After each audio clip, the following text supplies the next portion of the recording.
શ્રી કૃષ્ણ. શારદાના કિચનમાં તમારું સ્વાગત છે. આજે આપણે ગુજરાતી ડીશ બનાવીશું, ઈદડા બનાવીશું ઇઝી રીતે, અને ખાવામાં પણ ખૂબ જ હેલ્ધી છે. તો ચાલો આપણે બનાવીએ. એના માટે આપણે 1 કપ નોર્મલ રાઈસ લઈશું અને 1/4 કપ અડદની દાળ લઈએ. એને આપણે છે ને 5-6 અવરના માટે પાણીમાં પલાળવાની છે, અને પછી એનું મિક્સરમાં પીસીને એનું બેટર બનાવીશું. તો જો આ ટાઈપનું,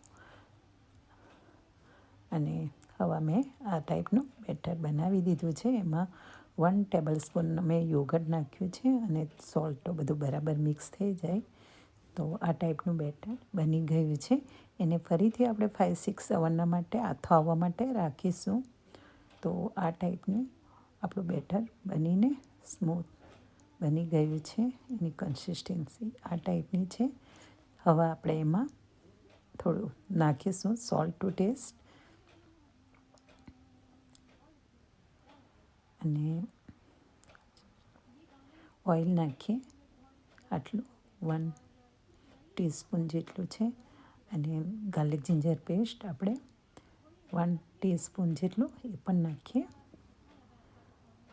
અને થોડું ચીલી પેસ્ટ નાખીએ. એને મિક્સ કરીએ બરાબર.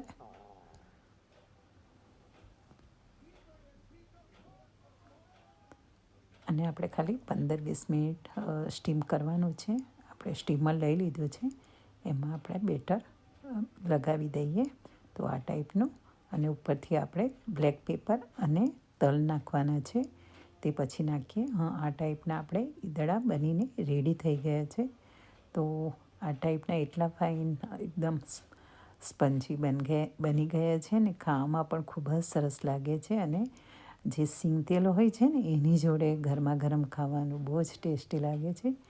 તો આ ટાઈપના ઇઝી બનાવી નાખાય. તો આ રીતના આપણે ઈદડા બનીને રેડી થઈ ગયા છે. તમને કેવી લાગી મારી ડીશ? તો લાઈક અને સબસ્ક્રાઈબ કરજો, અને વિડીયો તમે જોતા રહેજો. Thank you for watching.